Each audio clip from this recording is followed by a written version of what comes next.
దొంగల బారిన పడకుండా ప్రజలు ప్రతి ఒక్కరూ స్మార్ట్ లాక్ అలారం ఇళ్లకు అమర్చుకోవాలి. జిల్లా ఎస్పీ మణికంఠ చందోల్.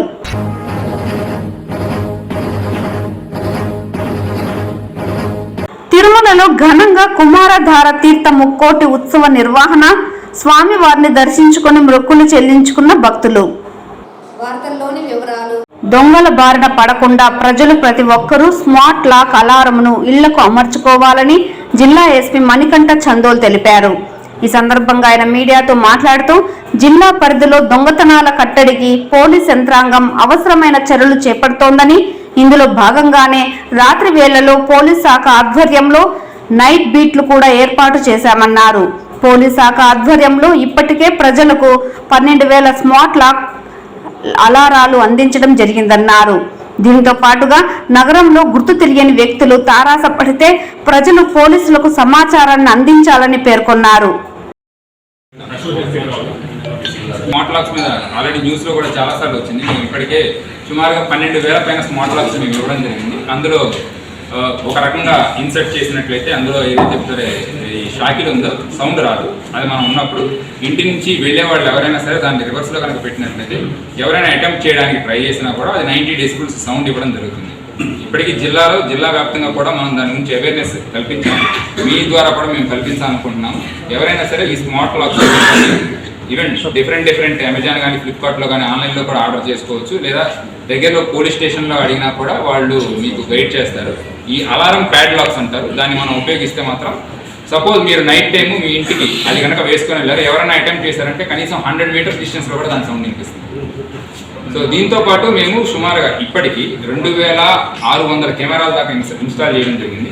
ఇందులో వచ్చే ప్రతి టెక్నాలజీని కూడా నేను మా స్టాఫ్కి వివరిస్తూ ఉన్నాను. ఈవెన్ రీసెంట్గా వచ్చిన కొత్త టెక్నాలజీని కూడా ఎప్పటికప్పుడు వివరిస్తున్నాను. మీ ద్వారా అందరికీ తెలియపరుస్తాము. వీళ్ళు కనుక పెట్టుకుంటే సీసీటీవీలు ఎక్కువ శాతం సీసీటీవీలు ఉన్న కెమెరాలో ఎటువంటి గొడవలు జరిగే అవకాశాలు తక్కువ ఉంటాయి. అలానే ఎటువంటి ఈ ప్రాపర్టీ అఫెన్సెస్ జరిగే అవకాశం తక్కువ ఉంటాయి. ఒకవేళ జరిగినా కూడా మనం వీలైనంత తొందరగా పట్టుకోగలం.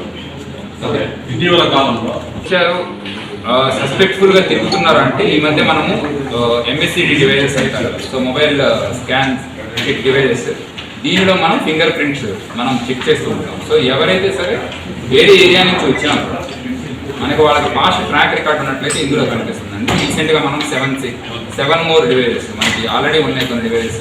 సో వీటిని కూడా మనం పెంచాము. బయట ఎవరైనా తిరిగేటప్పుడు సో మనకి ర్యాండమ్గా సస్పిషియస్గా కనిపించినా మనకి ఏదైనా సమాచారం ఇచ్చినా వాళ్ళందరినీ కూడా దీంట్లో కూడా తీసుకుంటాము. అండ్ సస్పిషియస్గా తిరిగే వాళ్ళ వేలిముద్రలు కూడా కలెక్ట్ చేస్తాం.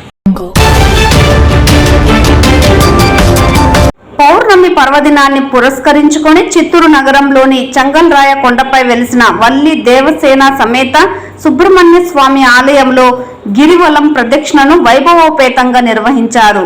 ముందుగా స్వామివారికి ధూప దీప నైవేద్యాలను సమర్పించిన అనంతరం పల్లకిపై కొలువిదీర్చి చిత్తూరు నగరంలోని పురవీధుల్లో ఊరేగింపు చేపట్టారు. ఈ సందర్భంగా స్వామివారిని దర్శించుకున్న భక్తులు గిరి ప్రదక్షిణ చేసి మొక్కులను చెల్లించుకున్నారు. స్వామివారి దర్శనార్థం వచ్చిన భక్తులకు ఆలయ అధికారులు తీర్థ ప్రసాదాలను అందజేశారు.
స్వచ్ఛ సర్వేక్షణలో భాగంగా చేపడుతున్న ప్రజా అభిప్రాయ సేకరణలో చిత్తూరు నగరానికి ఓటు వేసి మొదటి స్థానంలో నిలపాలని నగర మేయర్ అముదా పిలుపునిచ్చారు. నగరపాలక కార్యాలయంలో జరిగిన కార్యక్రమంలో స్వచ్ఛ సర్వేక్షణ్ ఓటింగ్ పై రూపొందించిన పోస్టర్లను మేయర్ ఆవిష్కరించారు. ఈ సందర్భంగా మేయర్ మాట్లాడుతూ స్వచ్ఛ సర్వేక్షణ్ ర్యాంకింగ్ కోసం దేశవ్యాప్తంగా ఓటింగ్ కార్యక్రమం జరుగుతుందని, ఆన్లైన్లో జరిగే ఓటింగ్ కార్యక్రమంలో నగర ప్రజలు, యువత, మహిళలు, ఉద్యోగులు ఉత్సాహంగా పాల్గొని చిత్తూరు నగరానికి పాజిటివ్గా ఓటింగ్ చేయాలన్నారు.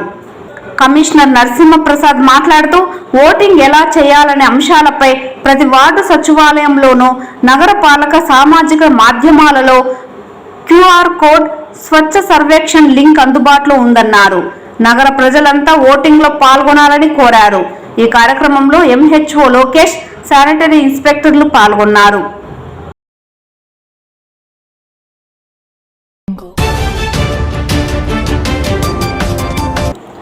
మార్కిస్ట్ మహామహోపాధ్యాయుడు, ప్రపంచ మేధావి, సమాజ స్థాపనకు కోసం నిరంతరం కృషి చేసిన మహాపురుషుడు కామ్రేడ్ కార్ల్ మార్క్స్ అని సిపిఐ నేతలు తెలిపారు. కార్ల్ మార్క్స్ 142వ వర్ధంతి సందర్భంగా చిత్తూరు ఎస్టీయూ కార్యాలయంలో శుక్రవారం సిపిఐ భారత సాంస్కృతిక సహకార స్నేహ సంఘం ఆధ్వర్యంలో కార్ల్ మార్క్స్ చిత్రపటానికి పూలమాలలు వేసి ఘనంగా నివాళులర్పించారు.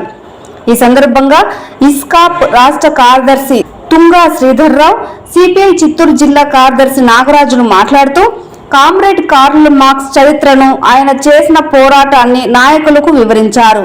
కార్ల్ మార్క్స్ మరణించి 141 సంవత్సరాలు పూర్తి కావస్తున్నా ప్రపంచమంతా ఈనాటికి కార్ల్ మార్క్స్ గొప్పతనాన్ని, పోరాటాన్ని స్మరించుకుంటున్నారని తెలిపారు. కార్మిక వర్గ పక్షాన ఉంటూ జాతీయ ఉద్యమంలో భాగంగా 1920లో కార్మిక వర్గాన్ని సంఘటిత పరిచి అఖిల భారత ట్రేడ్ యూనియన్ కాంగ్రెస్ ఏర్పాటు చేసి వివిధ ప్రాంతాలలోని ఉన్న కమ్యూనిస్టులను ఐక్యపరిచి 1925లో కమ్యూనిస్టు పార్టీగా సంఘటితమయ్యారు. కార్మిక సంఘాలతో పాటు వివిధ ప్రజా సంఘాలను నిర్మించి జాతీయ ఉద్యమంలో ప్రజల భాగస్వామ్యాన్ని విస్తరింపజేసి బహుముఖ పోరాటాలకు, ప్రజా ఉద్యమాలకు కార్ల్ మార్క్స్ భావాజాలమే మనకు దారి చూపిస్తుందని, సమాజ స్థాపనకు ఆయనే దిక్సూచి అని కొనియాడారు. ఈ కార్యక్రమంలో భారత సాంస్కృతిక స్నేహ సంఘం ఇస్కాప్ జిల్లా నాయకులు గోవింద స్వామి, రామచంద్రయ్య, నాగముని, ఏఆర్ సౌందరరాజన్, దుర్గా, చంద్రయ్య, సిపిఐ నాయకులు మణి, దాసరి చంద్ర, విజయగౌరి, రమాదేవి, కుమారి, రఘు, బాలాజీరావు తదితరులు పాల్గొన్నారు. కార్యవర్గ సమావేశం, అలాగే ఈ రోజున మార్క్స్ యొక్క 102వ వర్ధంతి అనేది 142 అంటే 142వ వర్ధంతి జరుపుకుంటున్నాం. ఈ సందర్భంగా ఈ ఇస్కప్ కార్యవర్గ సమావేశం జరగడం అది సంతోషకరమైన విషయం. ఎందుకంటే ఈ రోజున కార్ల్ మార్క్స్ అనేది తాస్ క్యాపిటల్ రాసి మన కమ్యూనిజానికి బాటలు వేయకపోయి ఉంటే ఈ రోజున పేదలు అనేవాళ్ళు మరింత పేదలైపోయి చాలా మురుగుంటల్లో చనిపోయే అంత వ్యవస్థ తయారై ఉండేది కమ్యూనిస్ట్ పార్టీ ఈ దేశంలో, ఈ ప్రపంచంలో లేకపోతే. అలాంటిది సమాజ స్థాపన కోసం, అంటే ఉన్నవాడు లేనివాడు అనే భేదం లేకుండా ప్రతి ఒక్కరూ మనుషులు మనం సమాజం ఒక అభివృద్ధికరమైనటువంటి ప్రపంచంగా ఈ ప్రపంచం ఉండాలని చెప్పేసి తాస్ క్యాపిటల్ రాసి ప్రజల వద్దకు తీసుకొచ్చి ప్రజల్లో చైతన్యం కల్పించేసి ఈ ఆస్తులు ప్రకృతికి సంబంధించిన ఆస్తులు ఇవి ఎవరు సంపాదించిన గుత్తాధిపత్యం కాదు, ప్రతి ఒక్కరికి ప్రజలందరికీ ఈ భూమిపైన ఈ ఆస్తులపైన హక్కులు ఉన్నాయని చెప్పేసి తెలియజేసిన మొదటి వ్యక్తి, కమ్యూనిస్ట్ పార్టీకి బాటలు వేసిన మా తాస్ క్యాపిటల్ రాసి మార్క్స్ గారికి మనం ప్రత్యేక అభినందనలు తెలియజేస్తూ ఆయన వర్ధంతికి నివాళులు.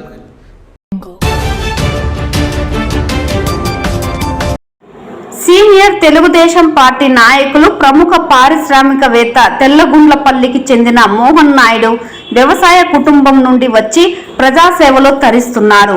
1996వ సంవత్సరం నుండి తెలుగుదేశం పార్టీకి క్రియాశీలకంగా వ్యవహరించి పార్టీ విజయానికి విశేషంగా కృషి చేశారు. వ్యాపారాల విస్తరణలో భాగంగా బెంగళూరుకు వెళ్లి వ్యాపారాలు నిర్వహించి 2024 ఎన్నికల్లో పూతలపట్టు నియోజకవర్గంలో తెలుగుదేశం పార్టీ విజయానికి కృషి చేసిన విషయం తెలిసిందే. ఎలాంటి పదవులు ఆశించకుండా పార్టీ కోసం నిస్వార్థంగా సేవ చేసే వ్యక్తి రాజకీయ పదవులతో పాటు నామినేటెడ్ పద్ధతిలో డీసీసీబీ చైర్మన్ రేసులో ఉన్నట్లు తెలుస్తోంది.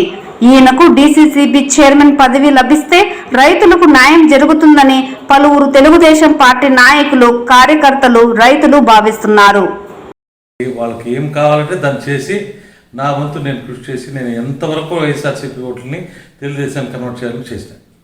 ఇప్పుడు కూడా పేద ప్రజలను మర్చిపోకుండా వాళ్ళకి కావాల్సినటువంటి వసతులంతా కల్పించి వాళ్ళని బాగా చూస్తే అప్పుడు ఖచ్చితంగా కూడా మనకు గ్యారంటీగా వాళ్ళందరూ కూడా సపోర్ట్ చేస్తారు. బీసీలని, ఎస్సీలని ఫస్ట్ ప్రయారిటీలో పెట్టుకుని ఎవరైతే ముందుకు పోతారో వాళ్ళు ఖచ్చితంగా కూడా ఆదర్శప్రాయంగా ముందుకు వస్తారు. అని నాకు అనిపించింది, మనం ఏ రకంగా ముందుకు పోతే మనం ఇక్కడ సర్వైవ్ అవ్వగలుగుతాము అనేసి అదే ధ్యేయంతో నేను పనిచేసాను. కానీ తాడేపల్లి మండలంలో నేను అదే ఉద్దేశంతో నేను ఏ విధంగా పనిచేస్తే మనకి ఓట్లు మనం సంపాదించగలుగుతాము అనే ఉద్దేశంతోనే తడకరలో నా శక్తియుక్తులు వడ్డీ 9 లక్షల రూపాయలు ఖర్చు పెట్టి నేను గుడి కట్టిస్తాను. అది ఇంకా కూడా 2-3 మాసాలు ఫినిష్ అవుతుంది. ఆ విధంగా కొన్ని గుళ్ళు కట్టించినాను, కొన్ని కమ్యూనిటీ హాల్ని కట్టించినాను. ఈ విధంగా పనిచేసి ఎస్సీలకి, బీసీలకు ఉండే జాగాల్లోనే నేను పనిచేసింది. కాబట్టే నాకే వాళ్ళు నా మీద ఎంతో ఆధారపడంతో గౌరవంగా ఓట్లు వేసినారు. అదేవిధంగా కూడా మండలంలో ఒక లెవెల్గా నా మీద కాదు ప్లస్ తెలుగుదేశం మీద పార్టీ అభిమానంతో అందరూ కూడా పనిచేసినారు. కుటుంబం, నేను ఇంటికి పెద్ద, నేను అక్కడ చూసుకోవాలా. ఇక్కడ చంద్రబాబు నాయుడు మా బాస్ కాబట్టి చంద్రబాబు నాయుడు మీద ఆ గౌరవంతో, పార్టీ మీద పిచ్చితో, మా కన్నా ఊరిని వదులుకోకూడదనే దీంతో నేను పనిచేసిన. నేను నేనేం వదులుకునేదేం లేదు. నేను ఇప్పటికైనా పార్టీకి అనుగుణంగానే పనిచేస్తా, పార్టీ ఆదేశాల మీద పనిచేస్తాను. అసలు నాకు లేదు. నేను అంటే పెద్ద పోస్టులకు కూడా నేను పనికిరాను. నాకు అసలు పోస్టుల మీదనే నాకు ఇంట్రెస్ట్ లేదు. నేను ఈసారి కూడా లోకల్ బాడీ ఎలక్షన్స్లో ప్రత్యేకంగా డైరెక్ట్గా అటాక్ అవుతాను తాడేపల్లి మండలంలో. నేను నా వంతు నేను కృషి చేసి తాడేపల్లి మండలాన్ని నేను ముందుకు తీసుకొచ్చేయడానికి ట్రై చేస్తాను. పెద్దలకి వాళ్ళు అనుకొని నాయకత్వం మా మీద ఏదైనా కూడా భరోసా పెడితే ఖచ్చితంగా దాన్ని సూచన తప్పకుండా నేను పార్టీ కోసం పనిచేస్తాను. మా నాయకులకు అనుగుణంగానే పనిచేస్తాను. అయితే అట్లాంటివి చేయాలని కూడా నా మనసులో లేదు. ఒకవేళ నేను దాని గురించి కూడా నేను పెద్దగా పట్టించుకుంటా కూడా లేదు. అట్లాంటిదంతా కూడా ఒకవేళ పై స్థాయి నుంచి అట్లా ప్రెషర్లు వస్తే కూడా అప్పుడు దాని గురించి ఆలోచిస్తాం. తిరుమలలో కుమారధార తీర్థం ముక్కోటి ఉత్సవాన్ని టీటీడీ అధికారులు ఘనంగా నిర్వహించారు. కుమారధార తీర్థ ముక్కోటిని పురస్కరించుకొని స్వామివారిని సర్వాంగ సుందరంగా అలంకరించి ధూప దీప నైవేద్యాలను సమర్పించారు. ఈ సందర్భంగా టీటీడీ అధికారులు మాట్లాడుతూ కుమారధార తీర్థం ముక్కోటికి వచ్చే యాత్రికులకు అన్నప్రసాదాలు, తాగునీటి సౌకర్యాలు కల్పన ఏర్పాటు చేయడం జరిగిందన్నారు. అంతేకాకుండా దీర్ఘకాలిక వ్యాధులు ఉన్న యాత్రికులను అనుమతించలేదని పేర్కొన్నారు. ఉదయం 5 గంటల నుండి మధ్యాహ్నం 12 గంటల వరకు మాత్రమే భక్తులను కుమారధార తీర్థానికి అనుమతించామని, మార్గమధ్యంలో పాప వినాశం వద్ద 5 గంటల నుండి భక్తులకు అవసరమైన పాలు, కాఫీ, ఉప్మా, పొంగల్, పులిహోర, సాంబార్ అన్నం, పెరుగన్నం అందజేయడం జరిగిందన్నారు. ఇంజనీరింగ్ విభాగం ఆధ్వర్యంలో భక్తులకు అవసరమైన షెడ్లు, మార్గమధ్యంలో నిచ్చెనలు, తాగునీటి కుళాయిలను కూడా ఏర్పాటు చేశామని, అత్యవసర పరిస్థితుల్లో భక్తులకు అందుబాటులో ఉండే విధంగా అంబులెన్స్లు, డాక్టర్లు, పారామెడికల్ సిబ్బందితో పాటు అవసరమైన మాత్రలను కూడా అందుబాటులో ఉంచామన్నారు. ఈ సందర్భంగా కుమారధార తీర్థ ముక్కోటిని వీక్షించేందుకు పెద్ద సంఖ్యలో భక్తులు తరలివచ్చి స్వామివారిని దర్శించుకొని తీర్థ ప్రసాదాలను స్వీకరించారు.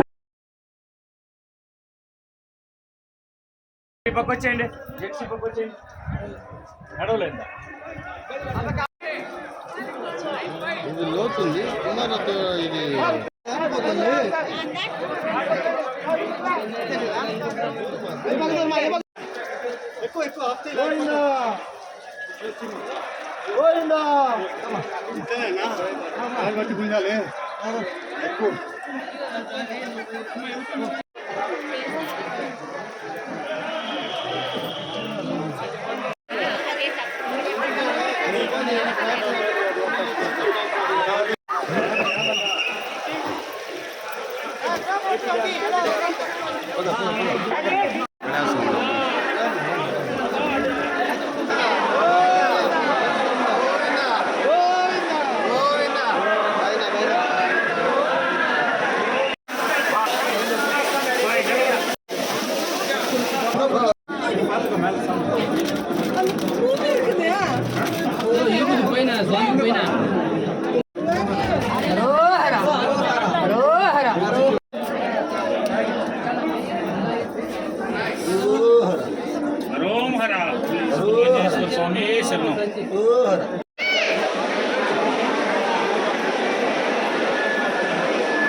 ఒంటరిగా వచ్చే మహిళలకు శ్రీవారి దర్శనం ఇప్పిస్తామని చెప్పి వారికి మత్తుమందు ఇచ్చి వారు ధరించిన ఆభరణాలను దోచుకునే 2 దొంగలను తిరుమల పోలీసులు గురువారం అరెస్టు చేశారు.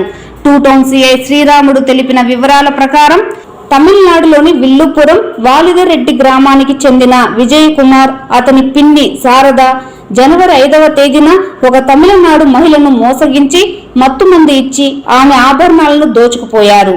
ఈ మహిళ ఇచ్చిన ఫిర్యాదు ఆధారంగా దర్యాప్తు చేపట్టిన పోలీసులు సీసీ కెమెరాల ద్వారా నిందితులను గుర్తించి చాకచక్యంగా వారిని అరెస్టు చేశారు. పాత నేరస్తులైన వీరిపై తమిళనాడు రాష్ట్రం తూతుకూడి జిల్లా ఏరాల్ పోలీస్ స్టేషన్లో, తిరువణామలై వందవాసి సౌత్ పోలీస్ స్టేషన్లో కేసులు ఉన్నట్లు గుర్తించారు. నిందితుల నుంచి 21 గ్రాముల బంగారు ఆభరణాలు, 45,000 నగదు, 3 మొబైల్ ఫోన్లు, 6 మత్తు మాత్రలు, మారుతి అలో కారును స్వాధీనం చేసుకుని రిమాండ్కు తరలించారు.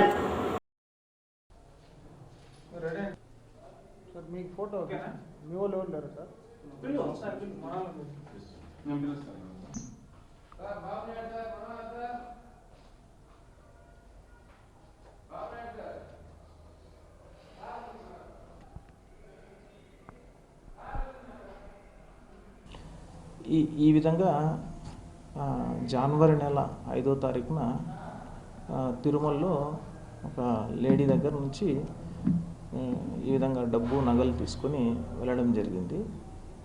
ఆ తర్వాత వాళ్ళని కొంత సాంకేతిక నైపుణ్యం ఉపయోగించి వాళ్ళని ఇవాళ తిరుమల పోలీసులు వాళ్ళని అరెస్ట్ చేసి వారి దగ్గర నుంచి డబ్బు సుమారు 21 గ్రామ్స్ గోల్డ్, అదేవిధంగా ఒక ఆల్టో కారు, 3 మొబైల్స్ని స్వాధీనం చేసుకొని వాళ్ళని జ్యుడిషియల్ రిమాండ్కి తరలించడం జరుగుతుంది. ఇక్కడ భక్తులకి ప్రధానంగా చెప్పేది ఏమంటే, ఎవరైనా కూడా వచ్చినప్పుడు వెంటనే పక్కన ఉండే వాళ్ళని నమ్ముకోకుండా కొంత ఏదైనా సందేహం ఉంటే టిటిడి వాళ్ళ ఇన్ఫర్మేషన్ సెంటర్ ద్వారా కానీ లేదా పక్కనుండే పోలీసుల ద్వారా కానీ శ్రీవారి సేవకుల ద్వారా కానీ తెలుసుకోవాలి. భక్తుల్ని మోసపోకుండా శ్రీవారి దర్శనం చేసుకొని వెళ్ళాలనేది మా యొక్క విజ్ఞప్తి. వాళ్ళకి గత నేర చరిత్ర ఉంది. వాళ్ళు గతంలో కూడా ఇట్లాంటి అఫెన్సెస్ చేశారు. తమిళనాడులో వాళ్ళ మీద కేసెస్ కూడా రిజిస్టర్ అయ్యాయి. వాళ్ళు కొంత చాకచక్యంగా అఫెన్స్లు అనేది చేయడం జరుగుతుంది. వాళ్ళు డిజిటల్ ప్రింట్స్ని ఏవి కూడా దొరకకుండా చాలా జాగ్రత్తలు తీసుకుంటారు. అవన్నీ చేసి ఈ కేసుని ఛేదించడం జరిగింది. సాంకేతిక నిపుణులు అని చెప్పారు. ఏ విధంగా సీసీ కెమెరాల వేరే సాంకేతిక నైపుణ్యం అనేది ఒక ఇన్వెస్టిగేషన్ మెథడ్లో ఒక భాగం. అది అవన్నీ మనం ఎక్స్పోజ్ చేయకూడదు. ఎక్స్పోజ్ చేయడం వల్ల ఏమవుతుందంటే భవిష్యత్తులో ముద్దాయిలు వాటిని నెక్స్ట్ లెవెల్కి వెళ్ళిపోయే అవకాశం ఉంటుంది. కాబట్టి కొంత అవి డిస్ప్లే చేయరు. ఓవరాల్గా ఒక టెక్నాలజీ బేస్లోనే ఈ కేసు అనేది డిటెక్ట్ అవ్వడం అనేది జరిగింది.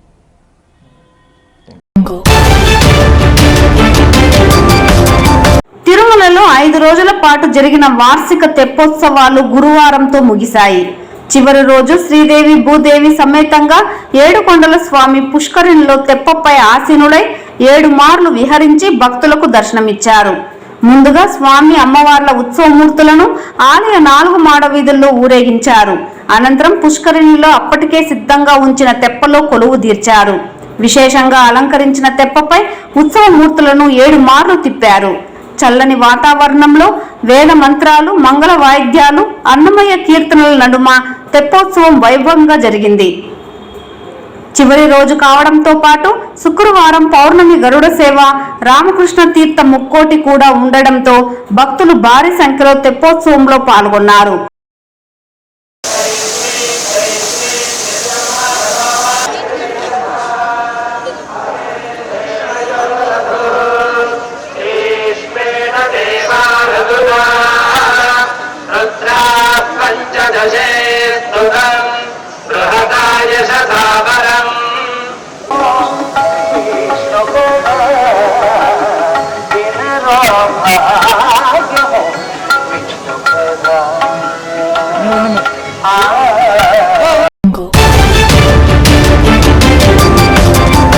తిరుమల శ్రీవారిని ఈ రోజు ఉదయం విఐపి విరామ సమయంలో పలువురు ప్రముఖులు దర్శించుకున్నారు.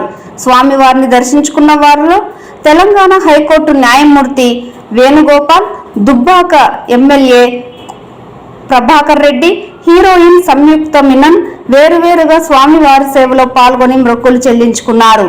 శ్రీవారి దర్శనార్థం తిరుమలకు విచ్చేసిన వీరికి ఆలయ అధికారులు స్వాగతం పలికి దర్శన ఏర్పాట్లు చేశారు.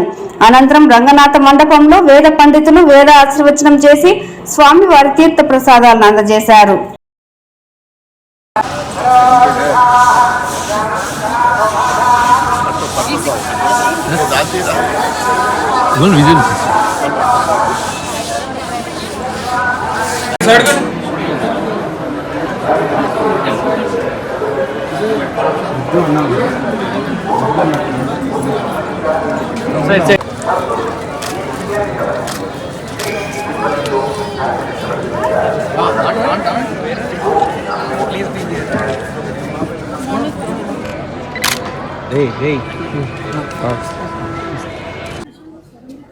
నమస్కారం. చాలా సంతోషంగా ఉంది ఈరోజు దర్శనం చేయడానికి.